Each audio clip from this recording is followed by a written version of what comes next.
हज़रत उमर फ़ारूक और हज़रत इमाम हुसैन का वाक़या। एक दफ़ा हज़रत उमर फ़ारूक जुम्मा पढ़ा रहे थे कि हज़रत इमाम हुसैन वहाँ आए और सीधा हज़रत उमर फ़ारूक के मिंबर की तरफ जाने लगे। उस वक़्त आप बहुत छोटे थे।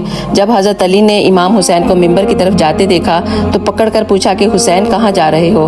तो हज़रत उमर ने कहा कि इसको हुसैन को मेरे पास आने दो, ये मेरा और इनका मामला है। तो हज़रत इमाम हुसैन चले गए और जाते ही बड़ी मासूमियत लहजे में बोले कि आप मेरे नाना के मिंबर से नीचे उतर जाएं। तो हज़रत अली ने हुसैन को देखा और कहा कि ये तुम क्या कह रहे हो? तो हज़रत उमर मिंबर से नीचे उतर आए। हज़रत इमाम हुसैन ने फिर बड़ी मासूमियत से कहा कि आप अपने नाना की मिंबर पर जाकर बैठे। तो हज़रत उमर ने कहा कि ऐ हुसैन, मेरे नाना का कोई मिंबर नहीं है। तो फिर हज़रत इमाम हुसैन बोले कि आपके नाना का कोई मिंबर नहीं है? तो हज़रत उमर ने कहा कि नहीं।